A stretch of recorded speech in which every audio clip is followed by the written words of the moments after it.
It doesn't really get much more decadent than this. Monte Carlo, the stage for the Formula One race we've all known and loved. It's a historic part of the world. So much wealth and opulence and beauty and sunshine.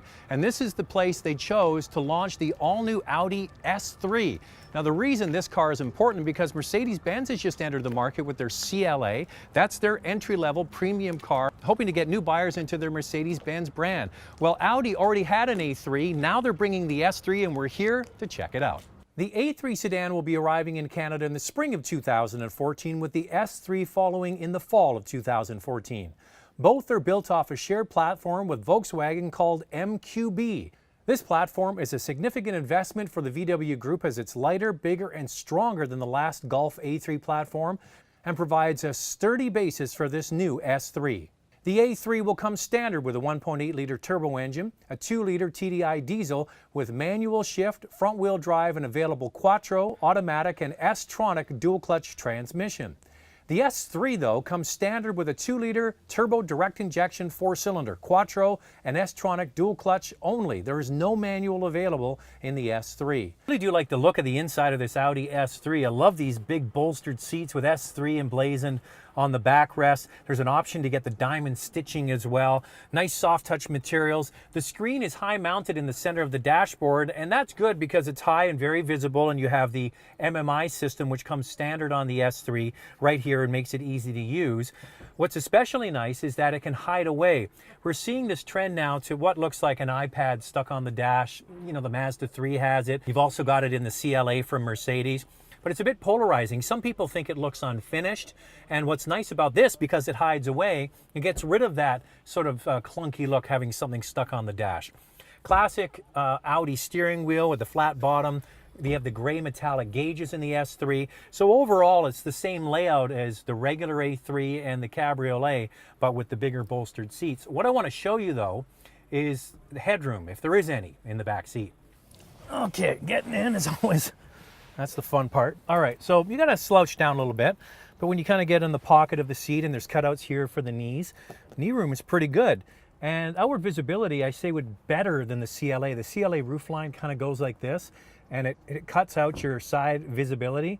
You know what, this isn't bad at all. The windows are bigger than the CLA, which is gonna be better for kids. If you've ever had kids sitting in the back seat of a car, if they can't see out, they're gonna get sick every single time. So this is actually not a bad seat.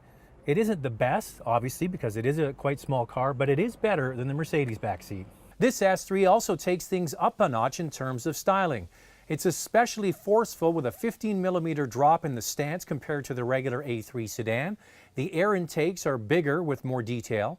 The side mirrors are highlighted with brushed aluminum, and the rear of the car looks more masculine thanks to chunky exhaust tips, and of course you get bigger wheels. The good news is the price. The price has been confirmed, starting at $44,000, which is $6,000 less than the Mercedes CLA 45 AMG. The new S3 comes standard with a 300 horsepower version of the same 2-liter engine found in the A3 Cabriolet. Not as powerful as the 355 horsepower Mercedes CLA 45, but I feel it has more usable power. You see, the CLA gets peak horsepower at very high revs, where this new S3 pulls from very low speeds up to higher speeds. Experiencing this carving through the switchback mountain roads just above Monaco was a blast. The steering also feels better than any Audi I've driven lately, with a direct feel, none of that mushy, vague, or over-boosted stuff that they had in the past.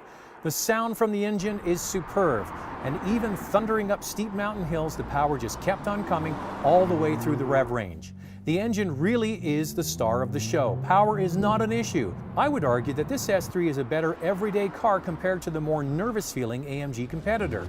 The suspension is more compliant too compared to the very bumpy AMG. It eats up uneven roads, but the driver always feels connected, and the power is a perfect combination of drivability and enthusiasm. So probably the big question most of you are wondering is, how does this S3 compare to Mercedes CLA AMG 45?